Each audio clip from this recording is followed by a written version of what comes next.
Assalamualaikum warahmatullahi wabarakatuh. Kami dari kelompok 7 akan menjelaskan materi mengenai merancang dan menyusun alat evaluasi dan sikap sosial. Di sini saya Lingling Sekarayu selaku moderator dan juga pemateri.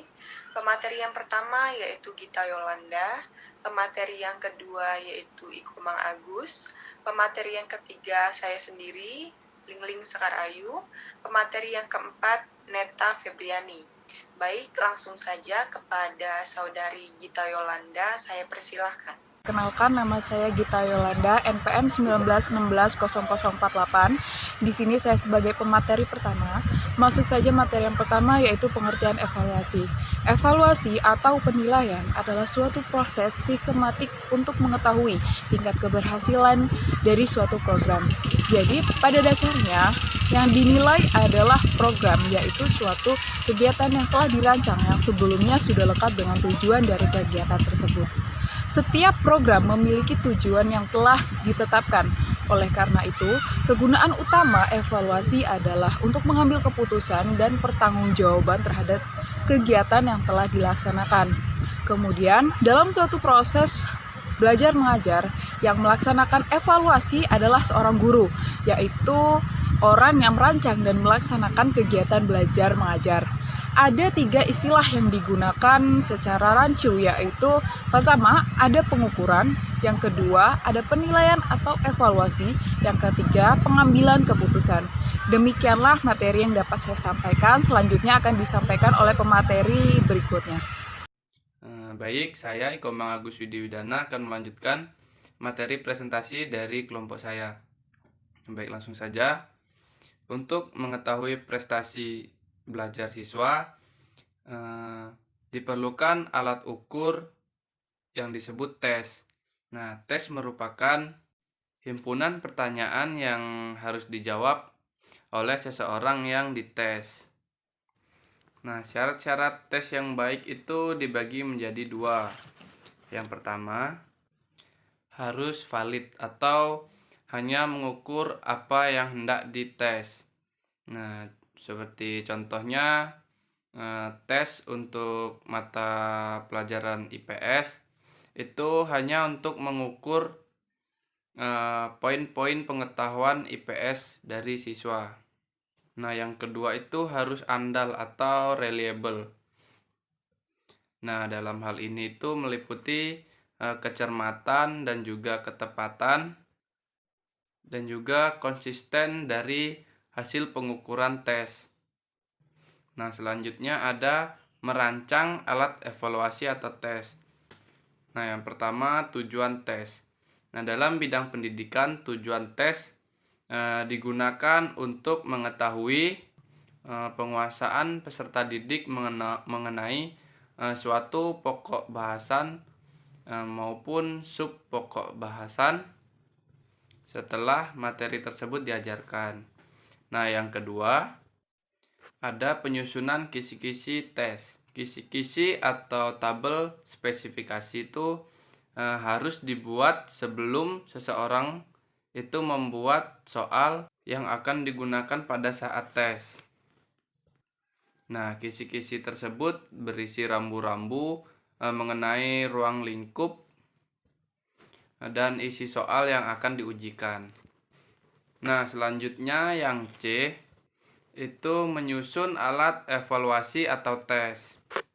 Nah, dalam menyusun soal atau tes, pertama-tama yang harus dibuat adalah indikator tes atau tik. Nah, yang kedua kriteria indikator yang baik.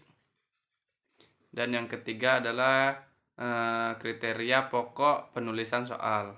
Mungkin itu saja dari saya. Terima kasih. Baik, di sini saya akan menjelaskan materi yang ketiga, yaitu mengenai pengertian keterampilan IPS. Jadi, mengenai keterampilan IPS ini dibagi menjadi 9 bagian. Untuk bagian yang pertama yaitu mengenai mengobservasi atau mengamati. Kemudian bagian yang kedua yaitu membuat hipotesis. Bagian yang ketiga merencanakan penelitian ataupun eksperimen. Kemudian yang keempat mengendalikan variabel. Yang kelima menginterpretasikan ataupun menafsirkan suatu data. Kemudian yang selanjutnya menyusun kesimpulan sementara, dan selanjutnya yaitu meramalkan ataupun memprediksi. Jadi ramalan yang baik ataupun ramalan yang benar itu sesuai dengan observasi yang telah dilakukan. Kemudian selanjutnya yaitu menerapkan ataupun mengaplikasikannya. Dan yang terakhir itu ada mengkomunikasikan.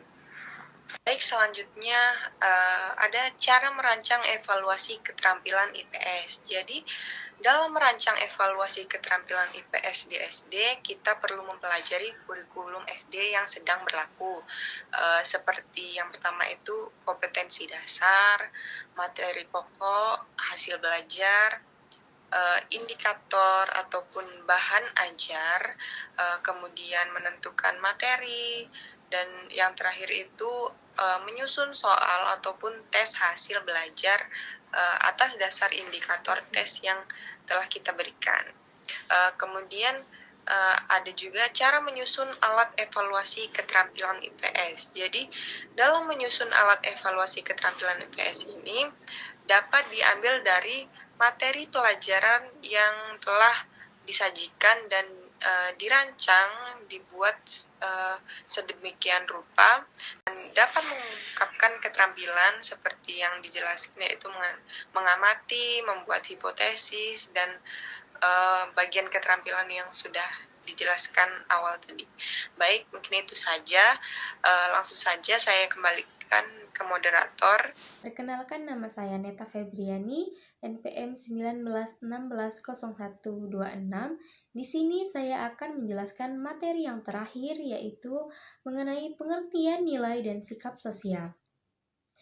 Nilai dan sikap sosial terjadi apabila ada interaksi sosial antara seseorang dengan orang lain, dengan kelompok atau antar kelompok. Kontak sosial dapat berlangsung dalam 3 bentuk sebagai berikut. Yang pertama, antara orang per orang. Misalnya, seorang siswa mempelajari kebiasaan-kebiasaan dalam keluarga.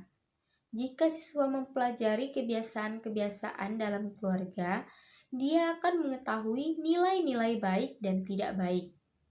Hal itu terjadi akibat adanya kontak sosial dan komunikasi antara dia atau siswa dengan orang tuanya.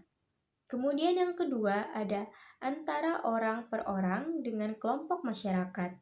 Misalnya, seseorang yang tinggal dalam masyarakat desa, dia akan mengetahui bahwa tindakannya disenangi atau tidak oleh masyarakat desa tersebut.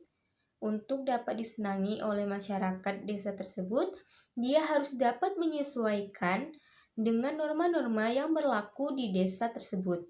Jadi, timbul nilai dan sikap sosial tertentu akibat adanya kontak sosial dan komunikasi dengan masyarakat desa.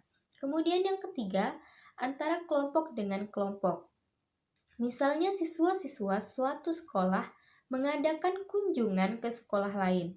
Antara kedua sekolah tersebut tentu akan terjadi interaksi sosial.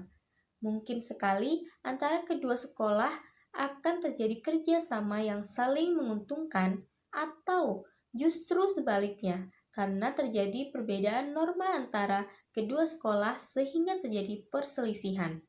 Hal ini berarti terjadi nilai dan sikap sosial yang berbeda akibat kontak sosial dan komunikasi yang tidak serasi. Dalam proses pembelajaran, kontak sosial yang sering terjadi adalah antara orang per orang dan antara orang per orang dengan kelompok. Kedua kontak sosial itu menjadi penting mengingat siswa dan guru merupakan subjek pendidikan yang tidak dapat dipisahkan. Nah, sekian dari kelompok kami, kurang dan lebihnya kami mohon maaf. Kepada Tuhan kami mohon ampun.